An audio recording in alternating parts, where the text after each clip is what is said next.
YouTube, it's your boy 41 Pop. We back with another video. Detroit man killed his baby mother, 13-year-old niece after getting her pregnant. What is Shaggy?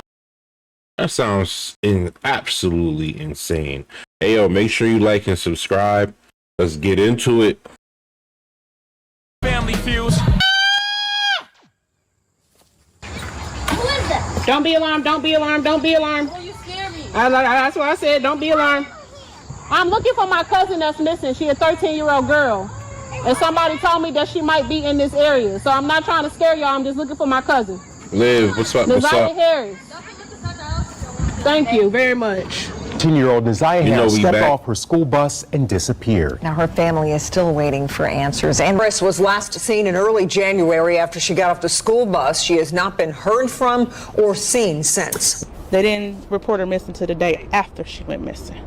Just the fact that this well-known pedophile was around any of them was a problem for me. Last time you went up to your daughter's school, I said my daughter's school. I said I don't even know what school she go to. I said I've been looking for her. And they looked at each other and I was like, what's going on? They said your daughter's missing. Tell somebody rest in peace when you never found their body. For me, that's tough. You never want to be the one that try to close that chapter on someone's family member, they loved one, before at least obtaining the body, some type of evidence. I'm sure it's one person that still have some form of hope that person's still out there. But when authorities come out and say, hey, they believe this person no longer living, it's like my hands folded. They tied rather. I wish it was something else, but that's where we at.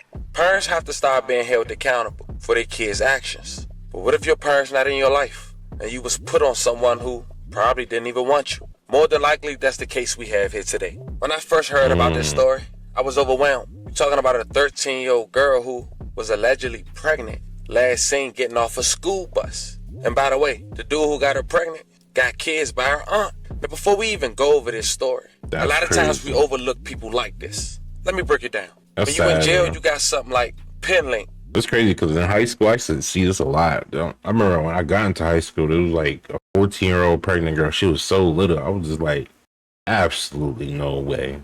And she was 9 months. It wasn't like she just got pregnant. She was like, that baby was about to drop the first day of freshman year. The first day that baby was, she had the baby like the first week of freshman year. It's crazy.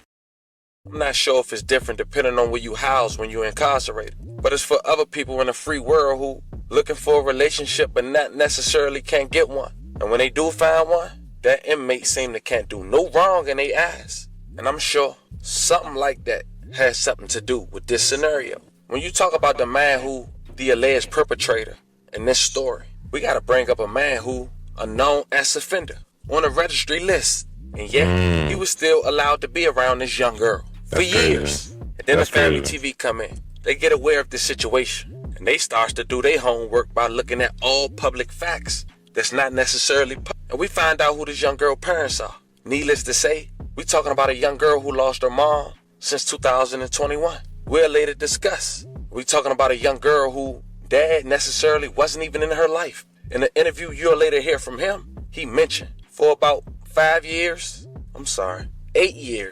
he didn't know where his daughter was. Meaning, since the age of 5, he was pretty much obsolete from her life. But then we say, hey, we here today saying we have an arrest 9 months later. But this the same prime suspect that authorities had in mind from month number 1, but wouldn't release his name. An ex-offender, an adult who got the nerve to do such thing to a child. And he supposed to have some rights? But all in all, that's what we have here today. In this video, I'm gonna do my best to shine light on this young girl case, giving her love, respect, and condolences to her family. But we also gonna briefly talk about her parents, her environment, this sucker who allegedly did all these things. But before we go over this one, I want you guys to remember, I don't give you no angle. I just give you the story. So with that being said, make sure you like, comment, and subscribe. We'll jump right to it. Today we're going to Detroit, Michigan, January 9th, 2024. A would have been 14-year-old girl now,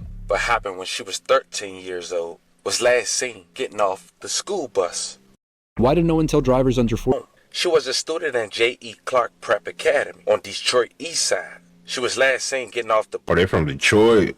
Straight nowhere to play with. Bus on Cornwall Street and 3 Mile Drive, near Warren Avenue and Walter Drive. Now, before we really talk about the alleged motive on why she was allegedly kidnapped and by a person who was sleeping and had kids with her aunt, we got to talk about her upcoming. This young girl has siblings. Her dad, as we mentioned, in the interview you'll later hear in, talks about how authorities trying to locate her, helped them find her in over 8 years. But a young woman who go by the name named Katina Renee Baker, a young woman born October 7, 1991, and lost her life just before she turned 30 at 29 on August 4th, 2021. Keep the time frame on the day she lost her life in mind when you hear about after authorities' investigation. They believe she was groomed by this alleged perpetrator since 2022. Now, I'm not sure how Katina lost her life, may she rest in peace, but it seems when she was just 19 years old, 10 years prior, she got arrested in Salt Lake City alongside 4 others from Michigan. Apparently, she was busted in this prostitution ring. Authorities were seeking through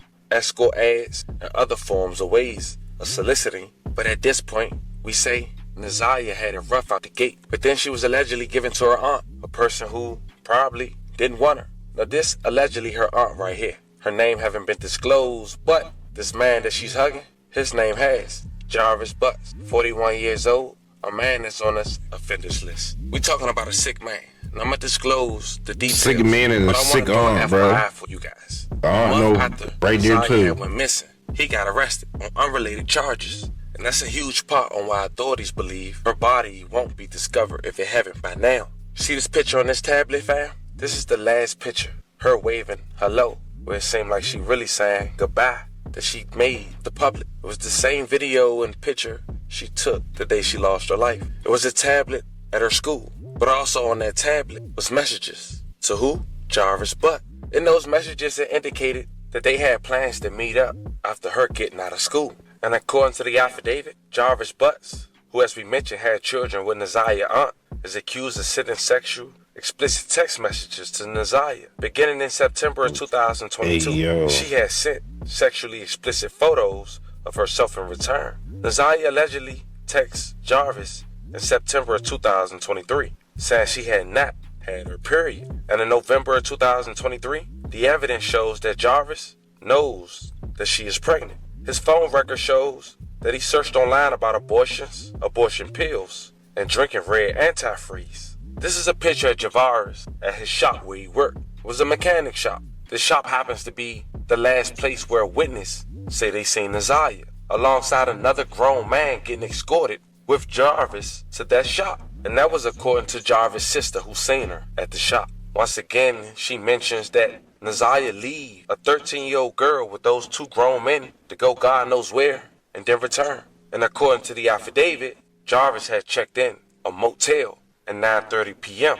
and Naziah was nowhere to be seen or found and was never heard from again. Weeks would go by. Family would go door to door looking for her. And on top of that, her dad came public about he believed she's pregnant. And on top of that, he not seeing her for 8 years. He's speaking all this while he in the hospital waiting for a heart. Unfortunately, he didn't get one in time and lost his life soon after. May he rest in peace. He passed away. His family.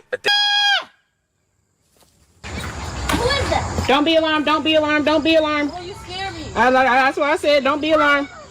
I'm looking for my cousin that's missing. She a 13-year-old girl. And somebody told me that she might be in this area. So I'm not trying to scare y'all, I'm just looking for my cousin. Naziah Harris. Thank you very much. 10-year-old Naziah Harris stepped off her school bus and disappeared. Now her family is still waiting for answers and renewing their pleas for someone to come forward with information. Naziah was last seen back on January 9th at the intersection of Cornwall and 3 Mile Drive. Now, the primary suspect in her disappearance is a registered sex offender currently being held in the Wayne County Jail. Well, 7 News Detroit reporter Ryan Marshall is live at the Frank Murphy Hall of Justice in downtown Detroit, where the family will gather for a vigil later this morning. Ryan. Well, guys, the family of that missing Detroit teen still seeking justice in this case. That includes Naziah's biological father, who exclusively spoke with 7 News Detroit. He is fighting for his own life, but is holding on to find his little girl. I know the family hopes and prays that she is still alive. Correct. But if you get that phone call,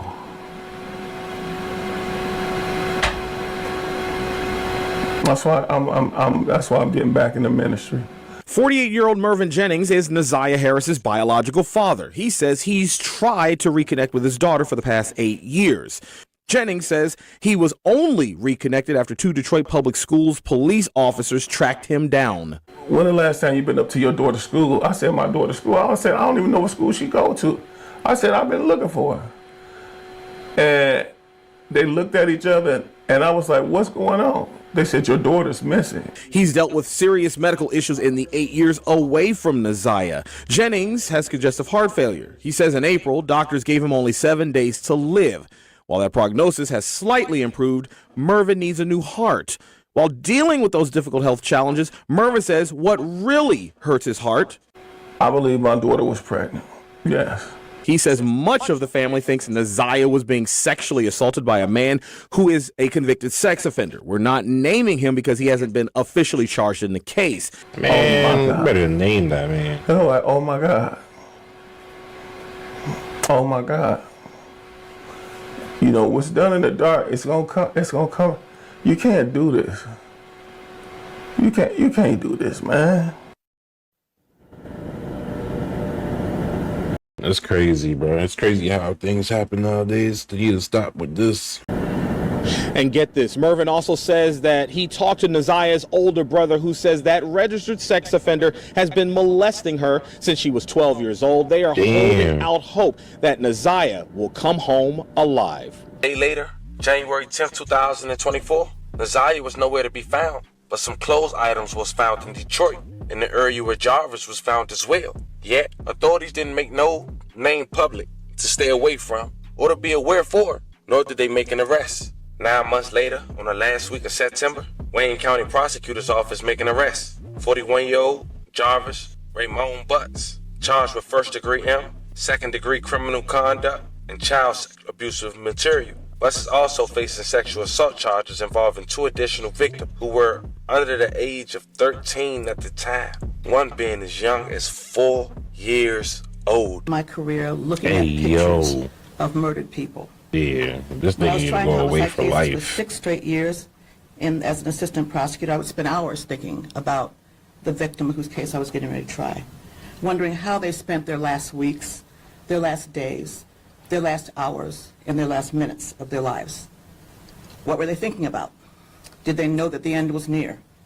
And if it was someone they knew, what must they have been thinking as they were shot, stabbed, or whatever mechanism of death was used and confronted them with by the person they knew or loved? I can't imagine the thought that goes through their minds. But it's always, always 1,000 times worse when the person is a child or a baby, someone in the dawn of their lives who haven't begun to live their lives. The picture behind me is of Zenaia, and that will always be haunting because it was taken just a short time before the evidence shows that she was never seen or heard from again. It was taken by Neziah herself, a selfie. That's the last known picture that we know about of her. It was pointed out to me by one of the detectives on this case and by one of the prosecutors.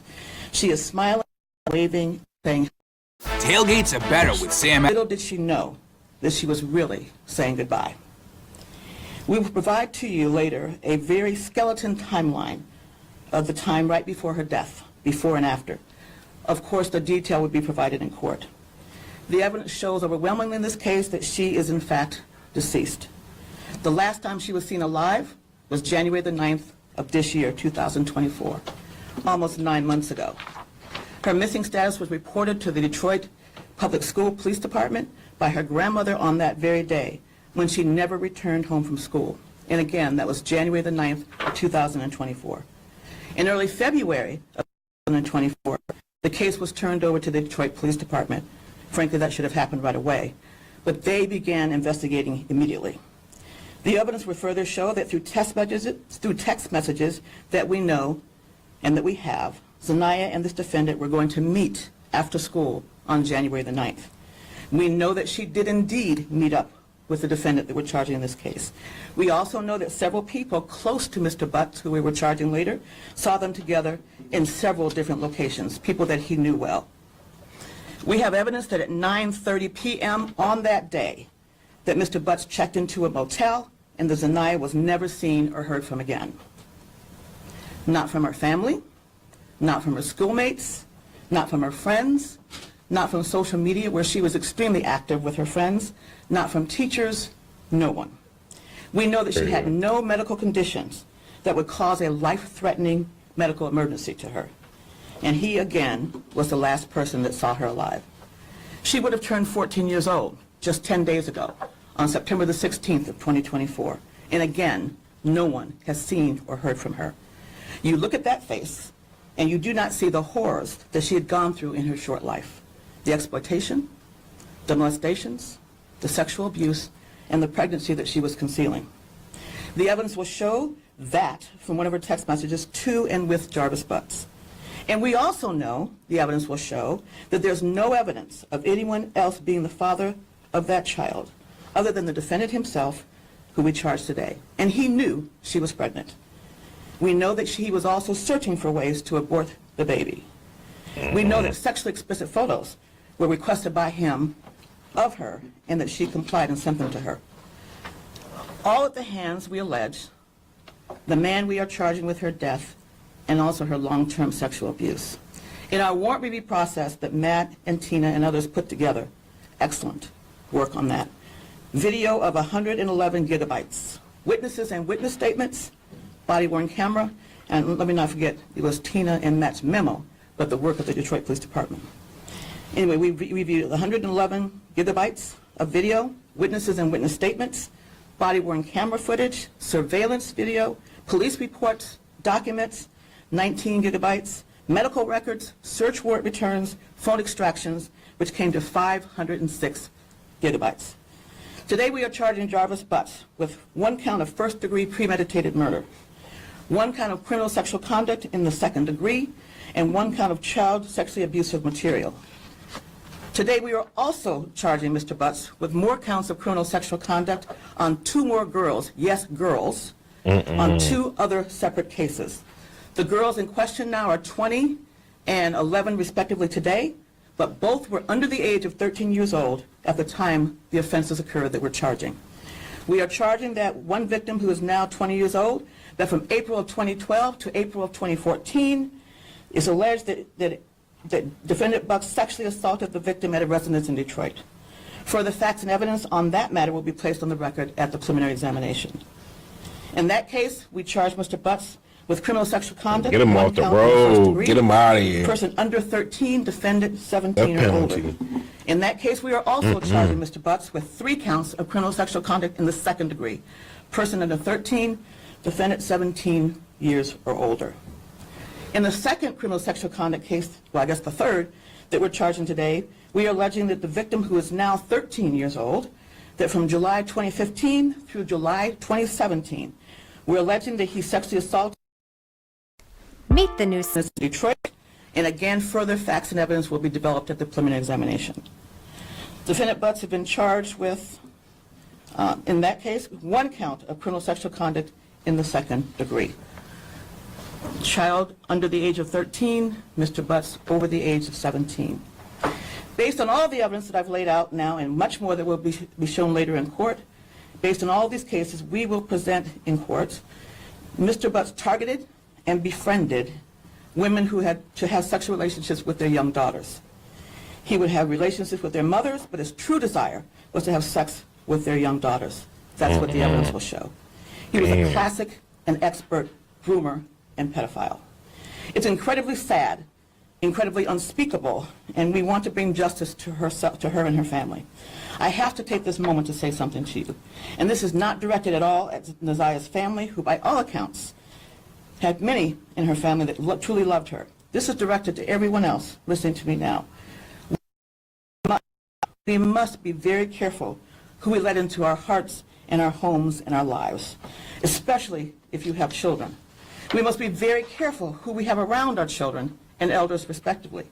We must also be very careful who we leave our children with, even if they are in a relationship partners, family, and friend. I'll say that again. Even if they are relationship partners, families, or friends. It's a very unfortunate and sick situation. hard to say rest in peace, and I keep saying it's crazy. So Rest as I in mentioned, peace, man. someone whose Rest in body peace. hasn't even been discovered. Fam, this Rest in was peace, the story man. of a man who took the life, allegedly, of his baby mother, his girlfriend, whatever you want to call it, niece. It's just 13 years old. Hey, yo, make sure y'all do y'all background checks on these people, bro. Don't bring people around your family and you don't know them, man. Make sure you do your background checks. People are disgusting. Yo, it's 41 Pop. We out. Peace.